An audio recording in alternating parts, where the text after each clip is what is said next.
I hate మెంతాకు ఒకప్పుడు, but ఈ పచ్చడి తిన్నాక దీనికి మాత్రం ఫ్యాన్ అయిపోయా. అది ఎలాగో చూపిస్తానండి. ఇంగ్రీడియంట్స్ వచ్చేసి టమాటా, చింతపండు, పచ్చిమిర్చి అండ్ మెయిన్ ఇంగ్రీడియంట్ మెంతాకు.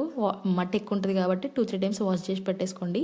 ఆ తర్వాత ప్యాన్ పెట్టుకొని ఇక్కడ మీకు నచ్చినంత ఆయిల్ వేసుకోండి. ఇక్కడ ఒక చిన్న టిప్ చెప్తా ఏంటంటే, మన పచ్చిమిర్చి ఫ్రై చేసుకున్నప్పుడు బేసిక్గా అది వేయగానే మొత్తం ఆయిల్ అంతా స్ప్రెడ్ అయిపోయి గ్యాస్ మీద పడుతుంది. సో తుడుచుకోవడానికి చాలా ఇబ్బంది అనిపిస్తుంది కాబట్టి మీరు పచ్చిమిర్చి వేసిన వెంటనే ప్లేట్ పెట్టేసుకొని దాన్ని నార్మల్గా క్లాత్ తీసుకొని నార్మల్గా అటు ఇటు ఊపేస్తే ఫ్రై అయిపోద్ది. అలా డౌట్ అవసరమే లేదు, బేసిక్గా అయిపోద్ది. అదే ఆయిల్లో కొంచెం ధనియాలు వేసుకొని ఫ్రై చేసుకోండి. ఆ తర్వాత టమాటాలు ప్లస్ మిగిలిన చింతపండు అండ్ కొంచెం ఉప్పు, పసుపు. అండ్ ఇక్కడ చిన్న క్లిప్ కూడా మిస్ అయిపోయింది. నేను కొంచెం ఇందులో నువ్వులు కూడా యాడ్ చేసుకున్నాను. తర్వాత కాసేపు మగ్గిన తర్వాత మెయిన్ ఇంగ్రీడియంట్స్ వచ్చేసి మెంతాకు. ఒక 10 మినిట్స్ సిమ్లో పెట్టుకుని ఉడికించుకోండి. మెంతాకు ఉడకడానికి కాస్త టైం పడుతుంది. సో పూర్తిగా మగ్గిన తర్వాత మిక్సీకి వేయడమే.